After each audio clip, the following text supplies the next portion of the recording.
What a great pleasure it is now for me to introduce our very special guest star, our very special guest speaker, David A.R. White. Please watch the screen. So your acceptance of this challenge, if you decide to accept it, may be the only meaningful exposure to God and Jesus they'll ever have. Can you really forgive my sins, all of them? I heard the voice of God in every corner of this room. I'm going to be a pastor. Oh! See, it's the love of our family, our friends, and most importantly, the love of God that will bring us happiness.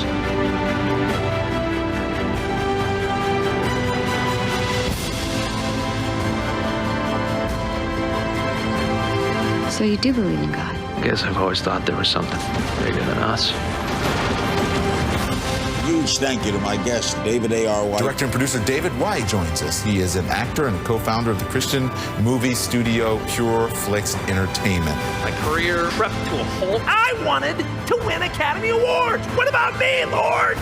David, how hard is it to be a Christian in Hollywood? That some people are afraid to be open with their beliefs. The Lord has given me so much joy inside that I want to share it.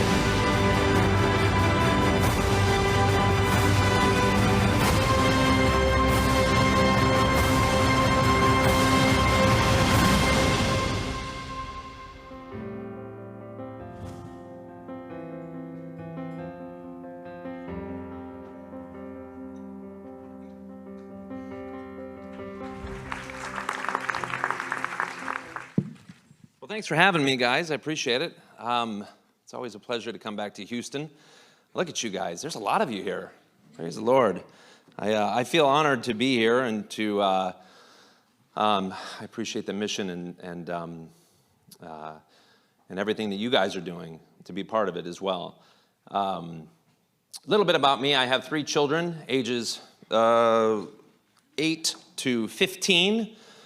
Which basically means I haven't slept in close to 15 years.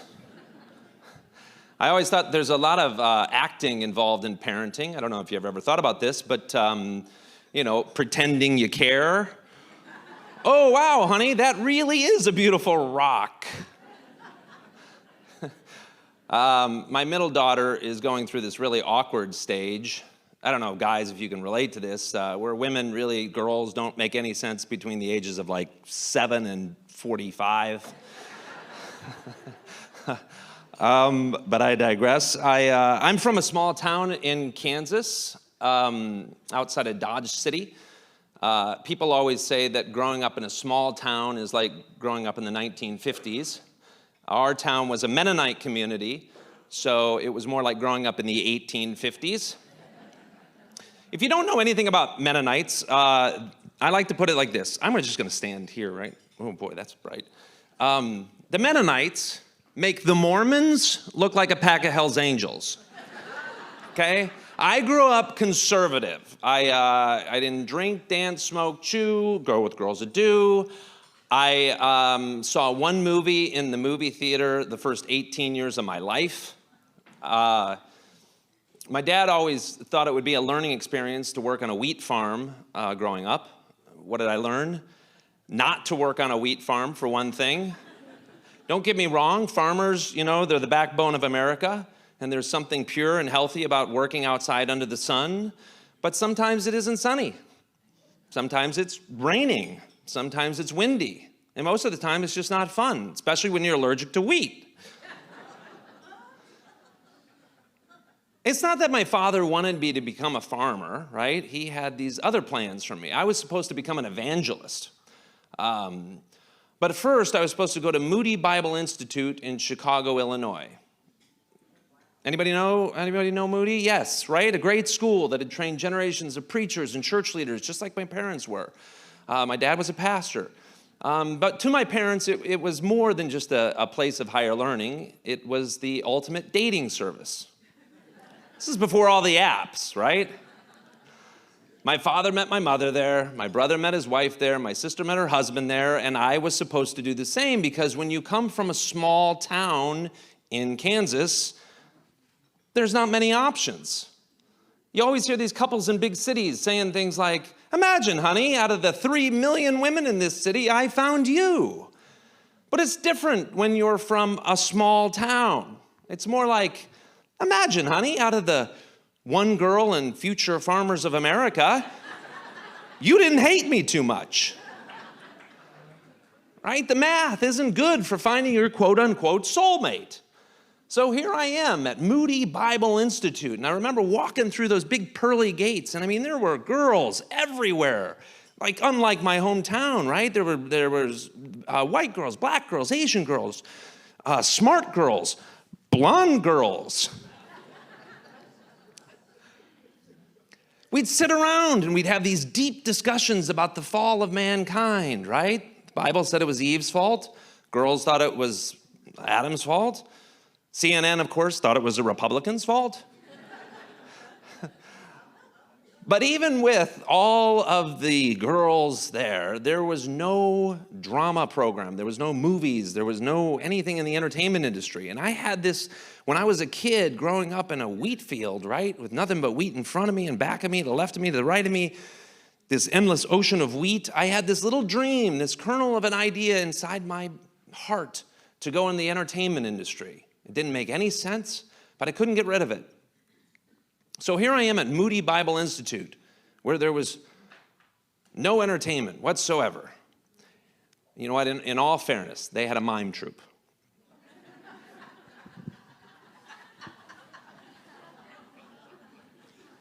Have you ever tried being Jesus doing the Sermon on the Mount in mime? It's hard. So after a lot of hand-wringing and 1 year of Bible school, I called my parents and I said, hello, parents? I am leaving Bible school and I'm going to Hollywood to be an actor. Hello? My parents took it surprisingly well. They didn't argue with me. They didn't try to talk me out of it. They just said, David, as long as you serve the Lord in whatever you do, then there's this really long pause. Then we support you. And that was it. I moved to Hollywood. I was 19 years old. And as confirmation from the Lord that I had done the right thing, I ended up on a hit television show 6 months later called Evening Shade with Burt Reynolds. I think we have a picture of this. There it is. This is in the better days of my hair. All right, we can take that down now. I was on the show for almost 4 years. Everybody on, I don't know, did anybody ever see Evening Shade? Okay. Everybody on the show had either won an Oscar, an Emmy, or a Tony, okay? These legends like Hal Holbrook, Ozzie Davis, Ruby Dee, Elizabeth Ashley, Charles Durning, Mary Lou Henner, Michael Jeter, people that I had never heard of. Then they had all these guest spots on the show. People like John Ritter, Billy Bob Thornton, Kenny Rogers. I mean, amazing people. Again, people that I had never heard of. But during that time, they had a bunch of kids coming into the show and out of the show, and people that you have never heard of. People like Tobey Maguire, Hilary Swank, Leo DiCaprio. It was an interesting time to come straight from pretty much a farm to boom, right there.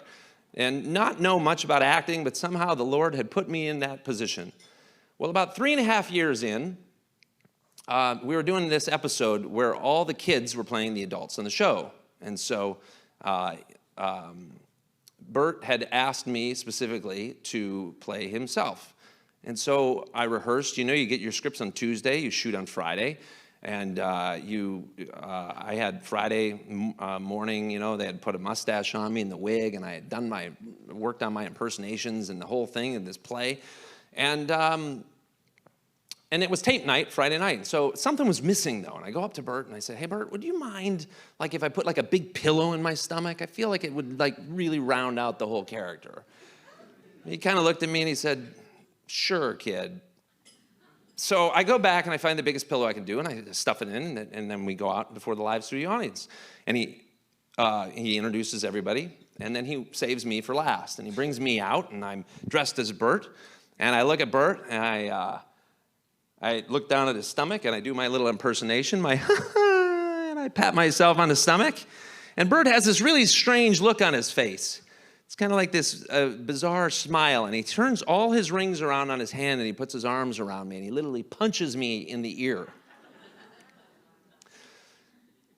So we shot that show, and it went really good. In fact, it went so good that it's like in the archives of all-time best television cinema ever.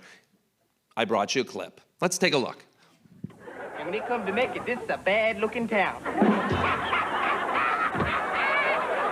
What's for supper, sugar?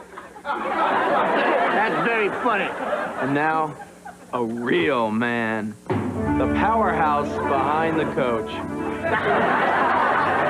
Aren't you going to give him a speech? Now my favorite. A relative. One who has elevated neurosis to an art form. Oh, hey, y'all, sorry, didn't I? But I just came by to let y'all know that I will not be going to the state hospital this year. No, see, I decided to have my annual nervous breakdown at home so I could be with my new foreign exchange student, Hunk. Oh, hey, baby, put me down. My leg's starting to fall asleep. And now we add to this merry mix the great swaggering hero, the lover of boys' games and all things testosterone, the one who calls himself the dad. That's right, I was playing for the Pittsburgh Steelers. I was the quarterback.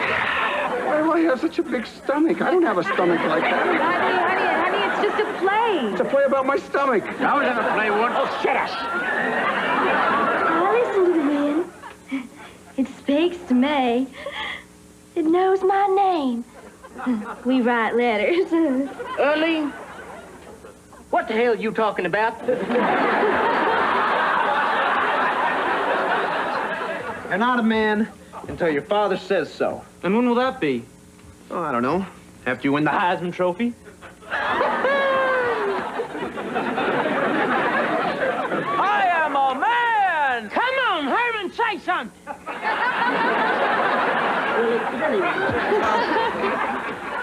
Is it my imagination? Are we being held up for public ridicule? Oh, he's making us all look like nitwits. But I do like Earlene outfit. All right, we can shut it off. Okay.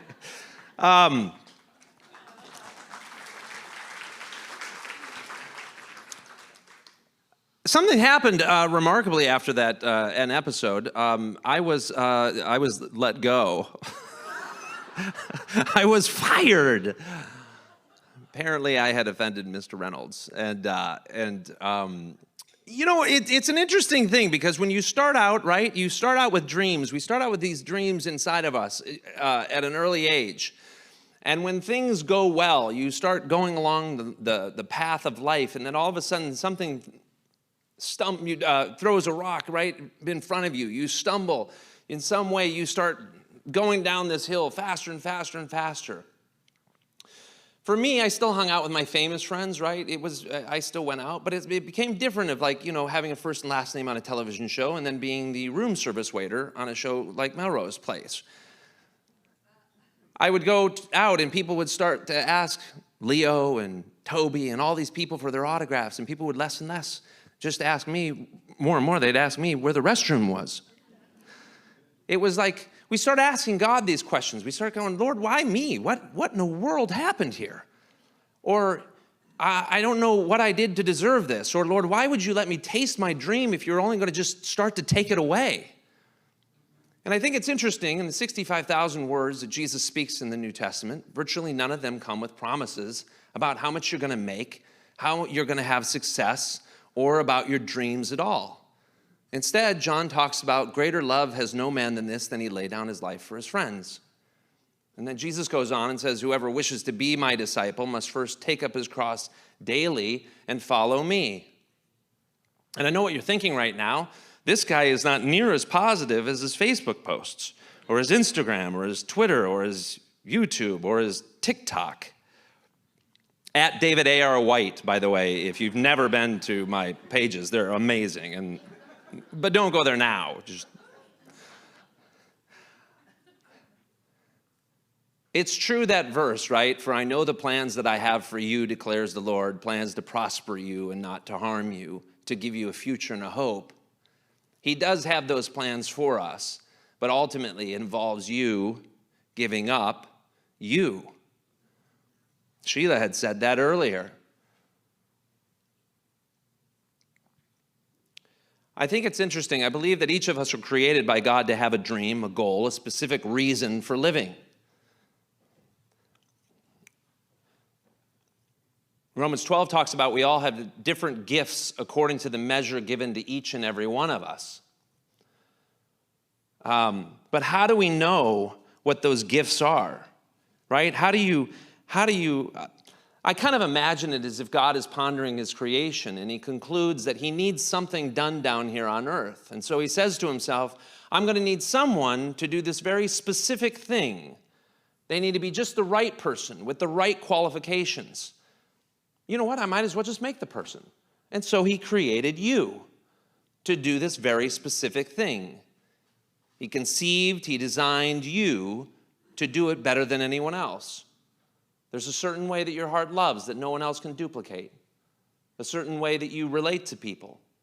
A way of singing, dancing, telling stories, building businesses, designing, decorating. You bring something to this world that no one else can offer. And if you're out there thinking, well, he doesn't really have a special plan for me, why would he? Right? I don't live a particularly righteous life, far from it. I'm not the kind of person that God would have a special plan for. If you hear nothing else that I say this morning or this afternoon, hear this. There's no one too common, too broken, too sinful, too uneducated, that he cannot be used by God to achieve those things that he put inside of our hearts. It doesn't matter where you're from. It doesn't matter what kind of life you had growing up as a child. It doesn't matter where you're at today. It doesn't matter if you just got divorced, if your kids won't talk to you. It doesn't matter if you just lost your job. It's no accident or mere random chance that you are here on this planet for a reason. So start believing in your God-given ability and watch it come to life. For I truly believe that if you live God's dream for your life, you will not fail. If you live God's dream for your life, then you will not fail. So the question is, well, then how do I know this thing that's inside of me is from him, that I'm supposed to pursue it? Because we all have a lot of big dreams, right? We have them when we're younger. I think there's that, I kind of break it down. Well, how do I know if that dream that's inside of me is from you, Lord? How do you know if I'm supposed to pursue it? First of all, I think it ultimately starts with having a relationship with Christ, with God. He founded you before the creation of the world, right? He put a plan in place to reunite us, the dreamers, with the Almighty, the dream giver. And once you have that relationship with God, once you pursue that, once you have that, start looking at those things that are inside you. Start questioning, how do I know if that thing that is inside of me, God, is from you? We start asking those questions. First of all, is it bigger than you? I think a sure sign of whether or not something is from God is it bigger than you? Right? God put those dreams inside of you when you were early, at a young age, right? Why is it when we're kids that we dream of starting our own Fortune 500 company, of whatever it is, being a teacher, being a race car driver, being the president of the United States? And what happens as we continue to grow and as we continue to get older, as we chop those dreams down to very manageable proportions? Why? Ultimately, because we say to ourselves, well, we don't want to be disappointed. And then what's worse is that we do it to our children.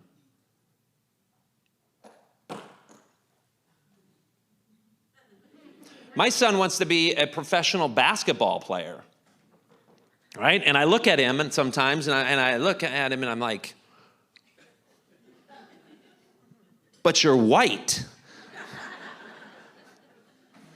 And I'm only 6 foot tall, and I'm the tallest person in my family and his mom's family. Somehow, my son is 6'2", and he's 15 years old. And he plays basketball really well. You never know. You never know what the Lord is going to do, right? Is that dream bigger than you? When we started Pure Flix in 2005, we had, for whatever reason, the Lord had put inside of me to have a faith-based genre. There was no faith-based genre. And the 300 million people in our country, so to speak, right? 150 million of them claim to be Christians. And those 150 million people do not have a genre. And that bothered me growing up. Bothered me when I got to Hollywood. I didn't know exactly what I was supposed to do with that. I mean, I was an actor, for crying out loud. But the Lord put on my heart early on. That was a much bigger dream than I ever had. It was way bigger than me. How do you start a faith-based genre, David? A guy who was thrown off a TV show. Well, somehow he started casting me in these little Christian organizations. They were doing like these 30-minute movies, like Focus on the Family and Concerned Women for America and all different organizations. We started producing, and in 2005, me and 2 other guys started a company, a production and distribution company called Pure Flix. That dream was bigger than us, right? How do you know if something that's inside your heart is from Him? Number 2, you can't let it go. You can't let that dream go. It keeps bobbing its head to the surface of your heart, clamoring for your mind's attention. If your dream behaves like this, then there's a good chance that it's from Him. For us, we made movies. They were being distributed now through Walmart, Target, at the time, Blockbuster, Netflix, Redbox. But we couldn't let it go, this genre thing. We wanted a genre. We really believed that there should be a genre. And part of that was taking movies theatrically. And in 2012, we started a movie called God's Not Dead. And in 2014, thank you, it was just a little $1.2 million movie, which $1.2 million movie was a big movie for us at the time.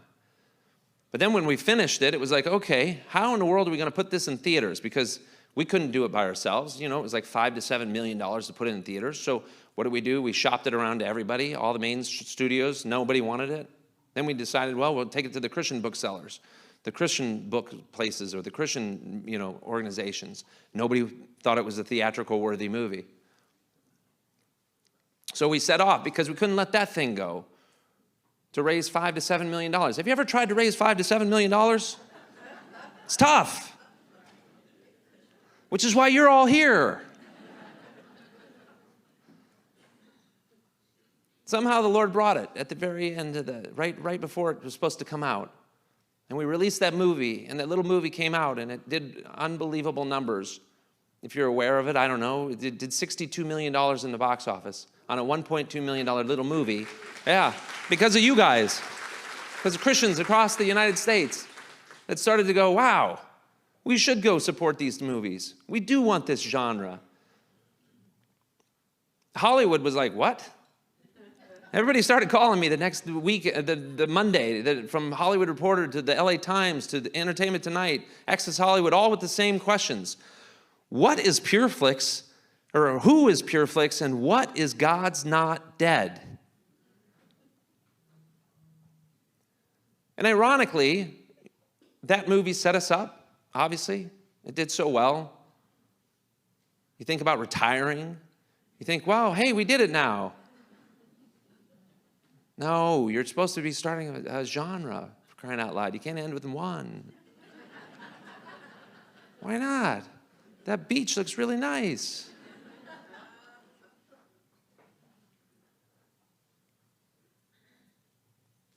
Number 3, how do you know if that dream that's inside of you is from the Lord? I think the last and final thing that you can always ask yourself is, does it bring glory to God? So in 2015, we felt, is it bigger than you, right? The Lord keeps pushing you. And if you're here today, then even if you've achieved whatever you've achieved in your life, it's not enough. And I don't mean that from a financial standpoint. I mean it because you're still alive, and the Lord wants you to serve him. And sometimes he puts us in waiting rooms when we start things out. Things don't go exactly the way that you hope that they will. They don't unfold perfectly. Things are hard. He puts us in the waiting room of life, right? Ultimately to teach us, to stretch us. To teach us that faith is the assurance of things hoped for and the conviction of things not yet seen. I love that verse, be still. And then insert your name. Be still, David. Be still and know that I am God. In 2015, we felt like the next step was to do an SVOD, which is streaming video on demand, which is basically Netflix, which is Amazon, which is Hulu, which is all of those things, right? Have you ever started a faith-based streaming platform? It's hard. Over the 4 or 5 years, we raised $50 million. And a lot of it was our money too. Because we really felt like we needed to have a faith-based label that people could watch faith and family content 24/7. And so we started that whole process out. And in 2019, once again, we had hit our plateau, and it looked like we had over 10,000 pieces of content on the platform, right? It had taken off, and then it had stalled. And we were like, Lord, how in the world are we supposed to do this, though? Because we really felt like you wanted us to raise this money, to do this thing, right? It was bigger than us. We couldn't let it go. We felt like it was God-honoring. What do you do? What do you do in times like that? In 2019, it's almost like we were free-falling.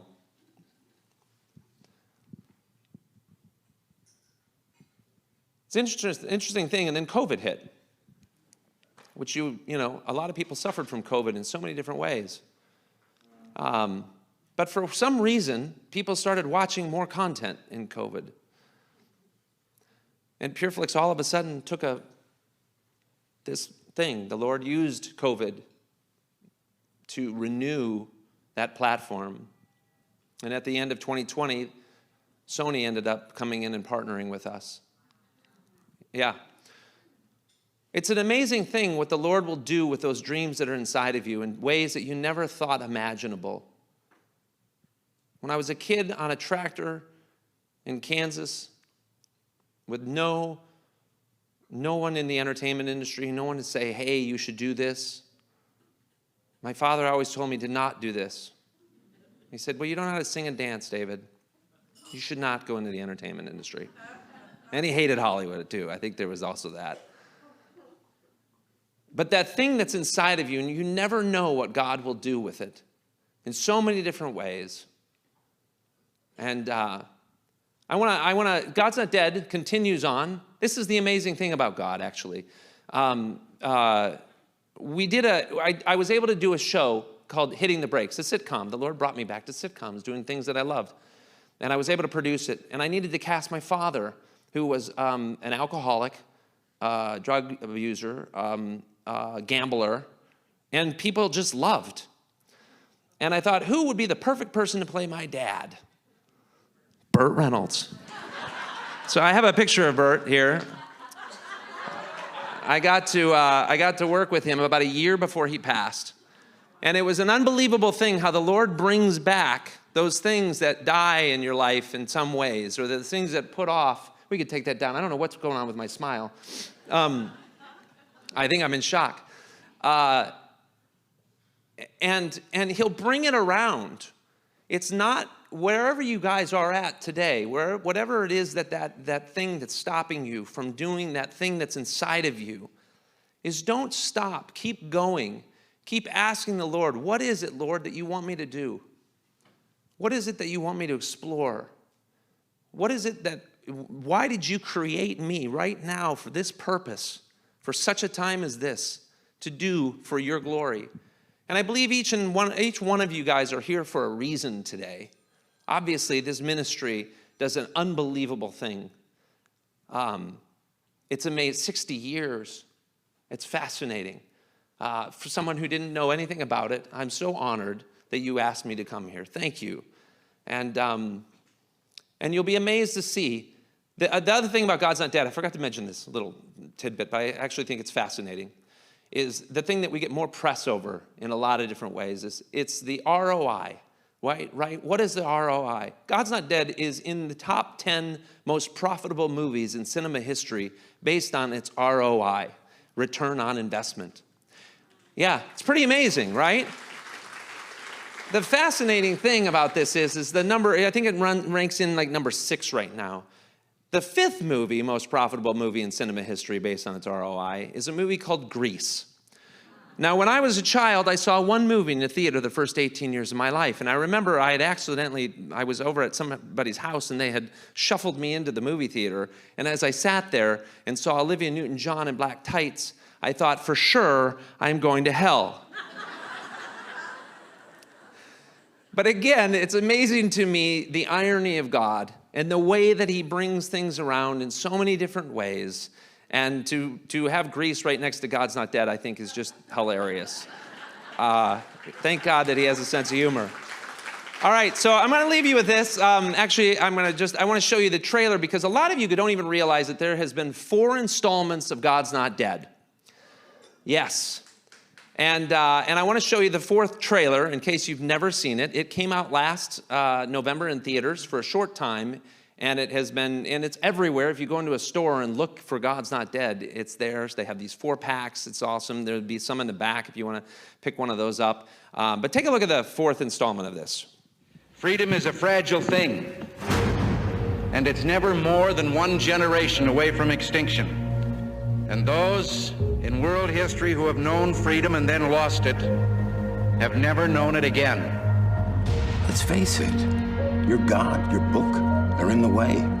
You feel that you're making a last-ditch stand for your faith, and you've chosen this as a hill that you're willing to die on. Our whole faith started because one man chose a hill he was willing to die on. I would like to call this hearing of the House Subcommittee to order. Right now, there's an effort on the way to mandate universal educational guidelines. Once we decide what a child needs to know, it becomes imperative that every child know it. Remember the visit we got from social services the other day? I'm here to review your homeschooling environment. Religion has been removed from our schools. They're teaching kids that they don't need God. If your children do not show up at school a week from Monday, you will be charged with contempt of court, meaning you will be incarcerated. Yeah, Shannon said last night she doesn't want her parents going to jail. This is bigger than just homeschooling. I think we should fight this. We need to.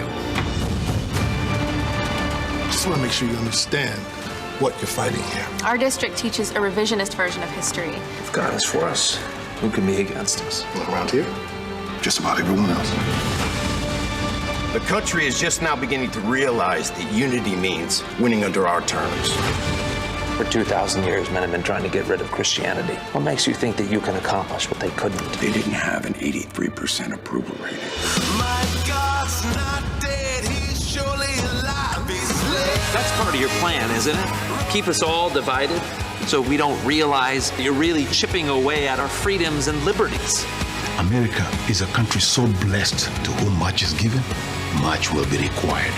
You see those statues and those monuments out there? They say, you work for us. You are out of order, Mr. Hill. A government of the people, by the people, for the people.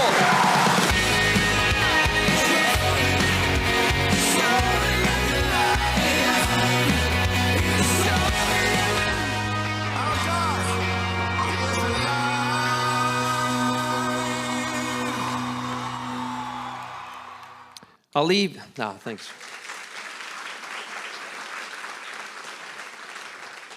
I'll leave you with this quote. I love this quote. It says, "A dream deferred is not a dream denied, for God can bless you with a dream bigger than the one you ever had for yourself. He did it for me, and he most surely can do it for all of you." God bless you guys. Thanks for having me.